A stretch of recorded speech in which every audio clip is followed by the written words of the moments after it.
What's up guys, it's Tom here and welcome to a brand new Liverpool news video, and we have to talk about the Sadio Mane snubbing Jurgen Klopp's handshake and being quite disrespectful to the legendary Liverpool manager. What did you make of Sadio Mane's reaction when Jurgen Klopp tried to shake his hand? And he didn't even turn towards Jurgen Klopp, he was just walking away. He said something to Jurgen Klopp, but he was very angry, Sadio Mane, and he was fuming after the game. So let me know, do you think that Sadio Mane was disrespectful there towards Jurgen Klopp, and what does this mean for the future of Liverpool, in Liverpool's future? In the comments below, I would love to hear your thoughts, because the newspapers are of course running really harsh headlines on Sadio Mane, but I think we shouldn't make a mountain out of a molehill, because you know, players after games are emotional. If you watched Jurgen Klopp's pre-West Brom press conference, he said that probably when he was a player, out of emotion, he said and did some crazy, unbelievable things, and he's quite a normal person.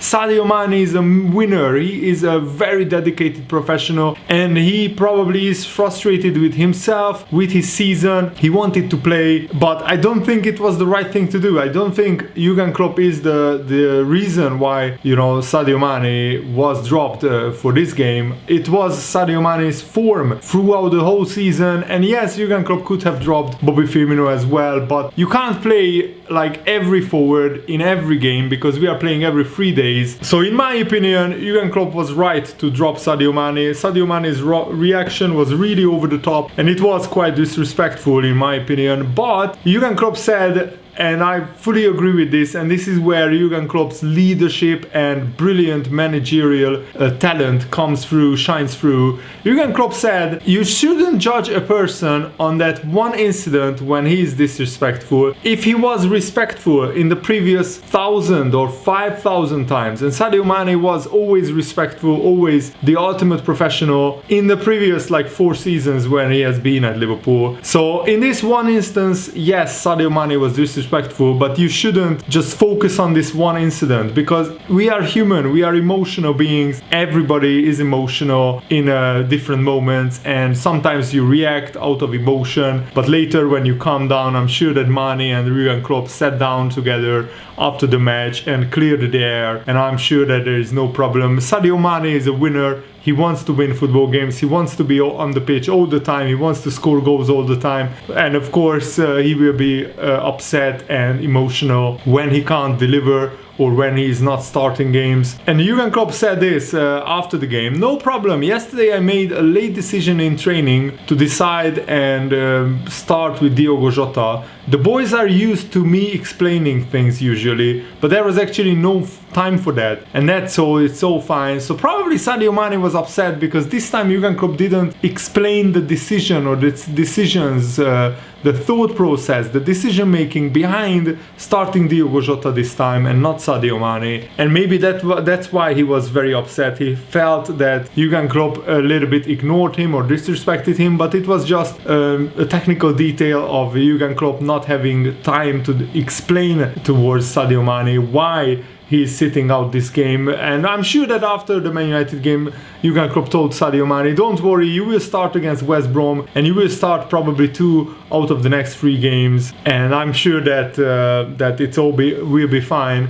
Sky Sports pundit and former Liverpool midfielder Graham Souness said, it's quite disrespectful, it's never happened to me, but if I were the manager I would not be happy. I think he should have shaken his hand. He didn't want to cuddle Mane obviously, but you should show a bit of respect towards your manager. It's most importantly disrespectful to the football club as well. Yeah, he's not happy at being left out, but can he really argue? He has not had a great season. How can he argue with the fact that he has been on as the substitutes bench? Liverpool have won 4-2 at Old Trafford, and Liverpool don't do that regularly. In the past 7 years, that was Liverpool's first win at Old Trafford, and that was also our first win under Jurgen Klopp. Roy Keane also said, the player is out of order, Sadio Mane, but there is a new trend among managers going on the pitch, giving everyone high fives. When I was a player, I didn't want the manager giving me high fives. If we would have won the league, maybe then, but even then I would be doubtful. If he sees the players upset,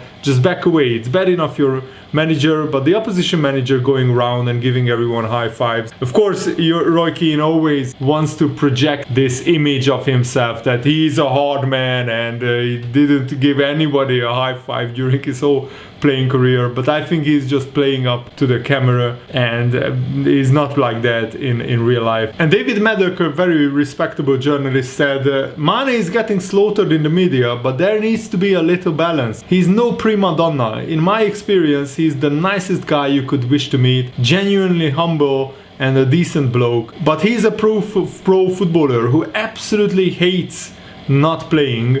And that's exactly what Jurgen Klopp wants from his players. And another thing, Mane has not been at his best, but that passion, anger, that show even after a big win when he was a substitute, that he thought he should have been playing. That's not a player who is hiding like most players would in a similar situation. It's one who wants responsibility, and that's the right mentality. And also remember, earlier during the season, Mo Salah also snubbed Jurgen Klopp when he was substituted early in one of the games. And you know, after that they cleared the air. But the media was running with that story of, Mo Salah being upset at Liverpool. And for a month or two, they were running with the story that Mo Salah wants to leave Liverpool. But Mo Salah celebrated with such passion after scoring the fourth goal, the clincher in this huge win for Liverpool. He celebrated like a player who wants to retire at Liverpool, who wants to play at Liverpool for all his life, because Mo Salah is a winner. He just wants to win trophies and titles,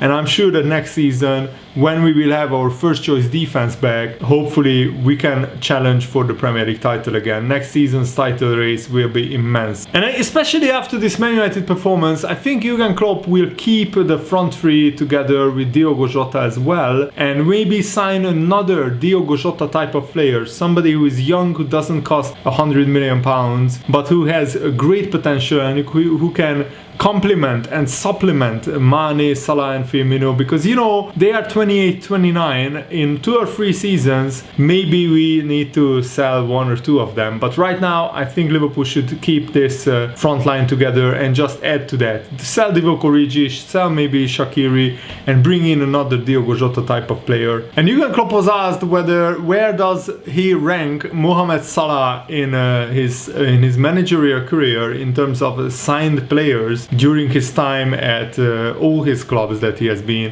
And he said that he ranks Mo Salah at the very top, even ahead of Robert Lewandowski. He said top, Mo Salah is top, absolutely top, but it is not about the signing. You can sign a player, but then we are all responsible, the manager, the staff and the player, of making it happen, of developing in the right way. Let me say it like this, 2 players. There is Robert Lewandowski, who I signed for a different amount of money many years ago, who had an incredible development from a different level, but an incredible development. With Mo Salah, from the guy who scores from time to time, and he's a really good football player, to this goal-scoring machine, is a massive development. He is an outstanding signing, and for sure the way he developed, the way he treats himself, the game preparation, the training preparation, training attitude, all these kind of things, that's exceptional. That's a role model, and a real role model, and he deserves all the success that he gets, absolutely. And Thiago Alcantara also gave an interview, which I'm not sure many of you guys heard, after the Man United win. He said it was an amazing game to play in. We faced a very strong team. They are playing amazing this season,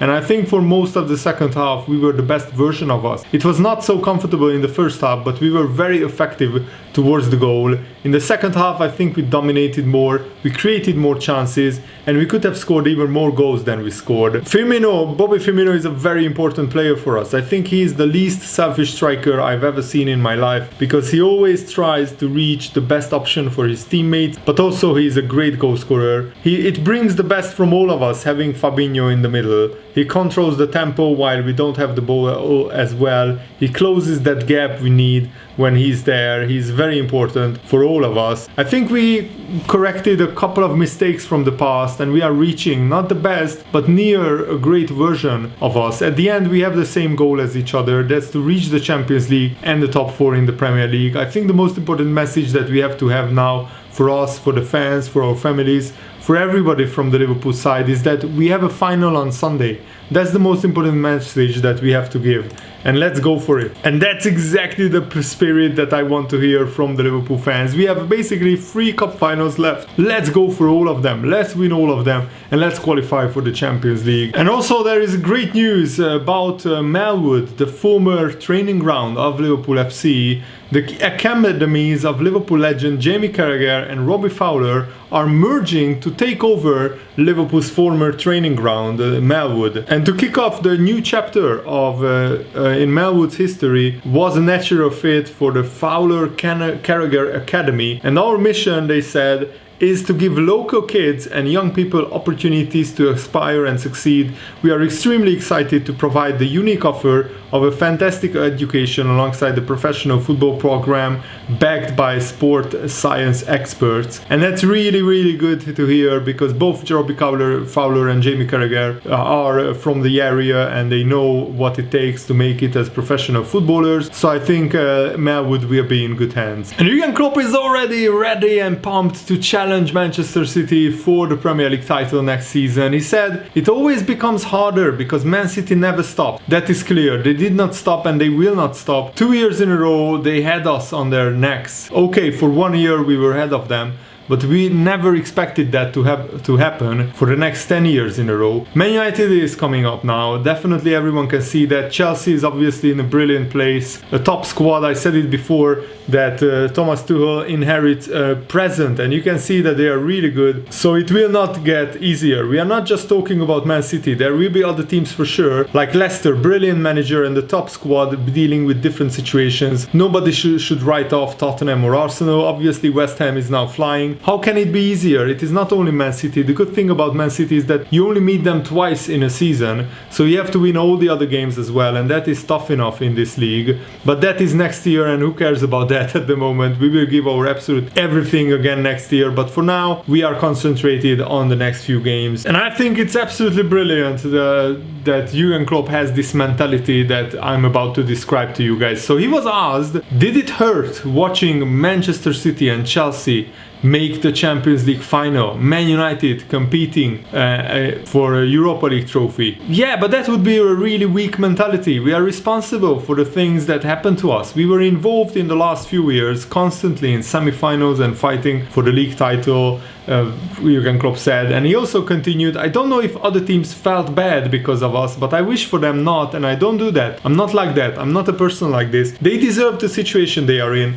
That is football. That is fair. They won an awful lot of games. We will challenge them again next year, but this year we can only finish our season as good as possible, and we have nothing to do with semi-finals and finals. We know that, but I don't feel bad because of that. I had my bad moments in the season for other reasons, not because other teams are winning more games than us. That's not my problem. My only problem is with the opponent of the specific weekend, and not think, oh my god, Man City again won, or Man United are back on track, and all these kind of things.